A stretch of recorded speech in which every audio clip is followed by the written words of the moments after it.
Good morning. Thanks for having me.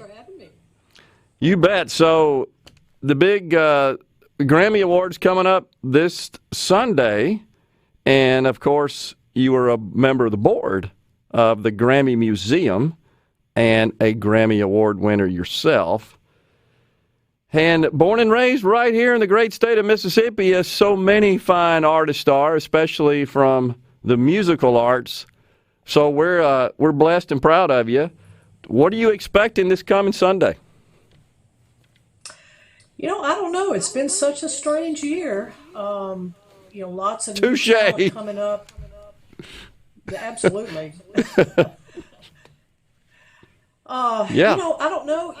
They had to move the awards back. Of course, they're usually in January or February. So, I'm interested in just seeing how, in a year of pandemic, they can pull off such a huge award show. So it'll be fun to watch. Always interesting.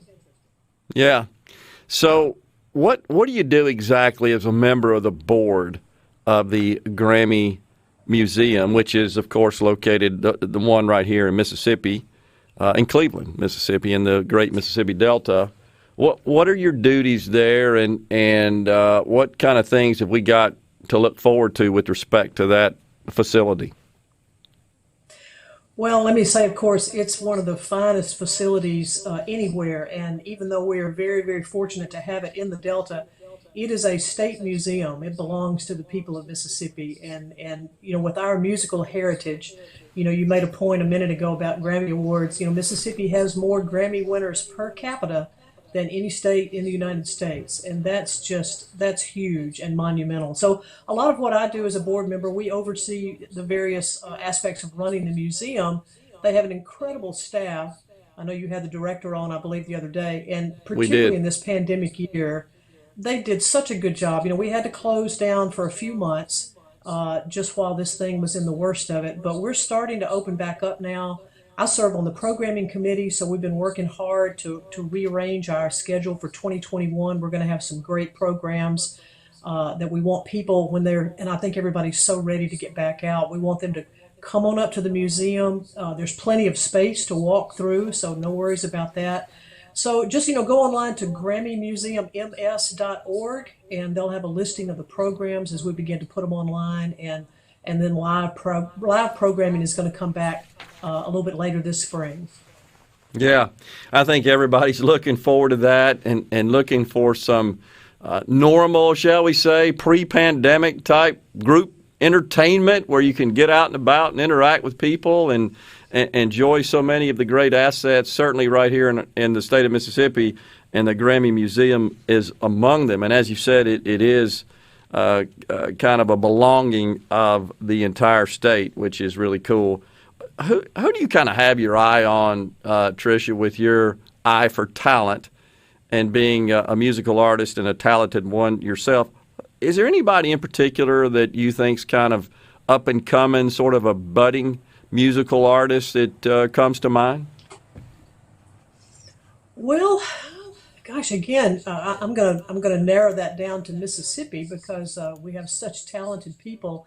There's a young group. They're in the country field that came out of Meridian, and they've been up in Nashville now for several years. A brother and two sisters called Track 45, and I'd be on the lookout for them. They're incredibly talented. They're writing some great songs. They've just gotten a record deal, I believe, late last year, and they're going to be another Mississippi group that we're very, very proud of. So I keep an eye out for Track 45. There's so many. Gosh, there's Yeah, so many great yeah. songwriters. Songwriters don't always get the spotlight like the recording artists do, but they're just some great writers still in Mississippi putting out some great work. And that's a great point. Thanks for bringing that up. We're used to kind of as the public focusing on the artist performing the music in the front, kind of the face of it. But it takes a pretty big team to make all that work.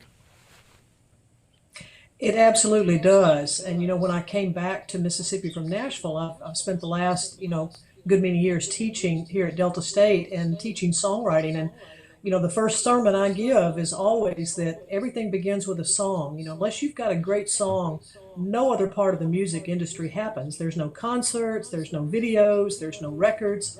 not until a songwriter picks up a pen and a piece of paper and puts together 3 minutes of magic. We lost one of our great songwriters not too long ago, Jim Weatherly, who was just incredible, not only as a performer, but primarily as a songwriter. Unless you've got Yeah. those hit songs, those artists don't have anything to work with.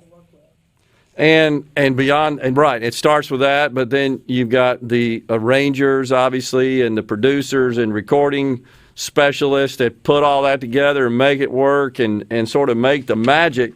And, I've heard some of those involved in the industry say, even to music to us, it sounds like it was kind of just blended perfectly. Talk about, we could have done this and the other better. They have a more discerning ear for it than the average person does. But I think that's just the nature of art in general, is it not?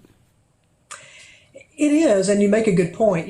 Making a record, once a song is written, then it becomes a very, very collaborative effort. And there is a very different environment between the live performance, performer on stage singing to a live audience, because when you do that, you put the music out there and then in 3 minutes it's gone. Whereas in the recording environment, that lasts permanently. So I think in the recording environment, the people involved, the engineers, the producers, the musicians, they're much more meticulous because that's going to last a lifetime. Yeah, and Mississippi is blessed with people that have excelled in all of those disciplines in the industry. Absolutely, in all fields, everything from opera, Leontine Price, to country, obviously, Faith Hill, Yeah, Elvis, good point. B.B. The list just goes on and on. Yeah, I hate to say this, but I don't hate to say it, but I'm kind of reminded of one of my favorite groups from the '70s, Bread, who had a great hit song, the Guitar Man, I think. And there's a stanza in there where they say you listen to the music, you like to sing along, you want to get the meaning out of each and every song, you find yourself a message and some words to call your own, and you take them home. I mean, that's kind of what the art's all about, is it not? It absolutely is, and I was a Bread fan too, by the way, so I know that Yeah, song. I probably David sang Gates, it awesome. That's right. Yeah, Yeah, well, that's what makes songs and art. If a writer or a painter or a literary writer, book writer, if they can connect with the emotions that all of us feel, then, and particularly music, it becomes the soundtrack of our lives. Whatever that emotion is that clicked when we heard that hit song that we can remember 50 years later. So you're absolutely